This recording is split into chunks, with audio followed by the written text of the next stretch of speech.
What's up, guys? Zach here. I brought in a couple of large Christmas palms.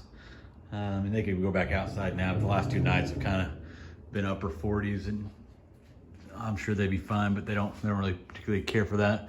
So brought this one in, and it's a little bit smaller one. I gotta get some more dirt. They didn't fit in their original containers, so I put them in these. I gotta cover those roots up, but this one's a little bit shorter. But this one's about 7-8 foot. And I actually had rented these guys out. We have a rental palm part of our nursery, and these went to a town about an hour away, and they put them in giant pots, and I mean their root balls just took off. So gonna store those. Everything else is still outside. Here's our large pygmy date. It was also rented out, came back. I had to go in a tub for temporary right now, but I mean it's like perfect, thriving, just looking awesome. So but that one's still good for a while to be out. But we'll go over here and check out the sable.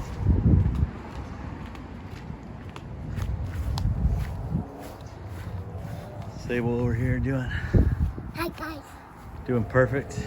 It's perfect green and growing. But what's crazy is I've never seen a Mexicana have this little bit of an arch, but this one kind of has like the arch in the leaf, which I know a lot of people say are Florida palms, but this is supposed to be a true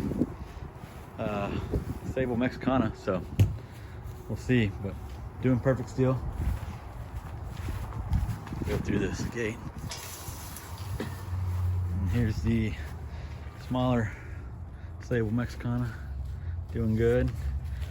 I mean, it. If you remembered that video first this year, it basically had one coming out, but yeah, that one over there is an old one. But this is full, perfect frond came out. That one came out. It's already working on that one, and then of course that one right there is old. It kind of got all messed up and curly from, I don't know, probably the winter being a little wet at times before I covered it, but it's doing good. hi guys. Go up here, check out some of these bigger potted guys in this Mexican fan. Of course, there's our Mexican fan, just, I mean, growing like wildfire still.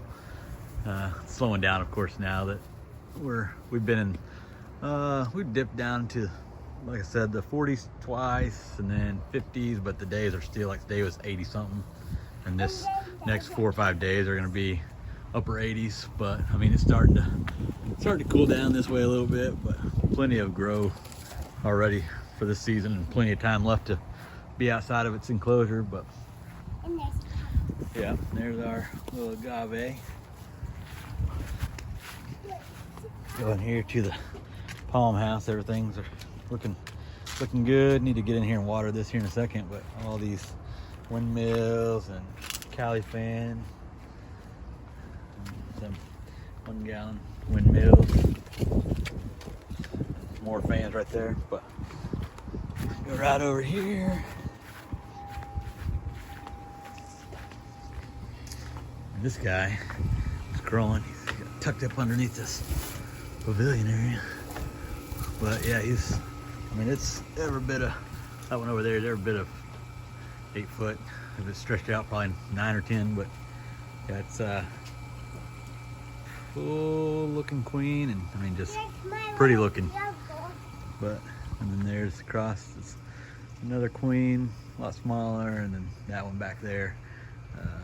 We just got these this year in Fort Worth area, I think, or somewhere. No, that may have been down in Houston when we picked those up. But last, there's a plumeria, and got this sable right here. That's, I mean, this is impressive, this growth that's been on it. I mean, even the video kind of doesn't really do it justice, but it's put on so much from not being covered in the winter and till it was soaking wet one night, and you know, past freezing temps. I tried to put some lights on it to dry it out and covered it, and so when spring came, I cut everything off, and it was just a little bit of green poking out, and all this is shot up. So pretty awesome growth in that guy. And then lastly, the spindle that's made a complete recovery is doing good. So looking good. But yeah, it's just a little bit of a backyard update on everything before the impending fall comes. I mean, we got plenty of time for a lot of stuff here. I mean, we have some odd nights, but I mean, even the Mexican fan doesn't get closed till usually about Thanksgiving or so, and then the Sables up front, they don't get closed till, well, actually they get closed till the first week.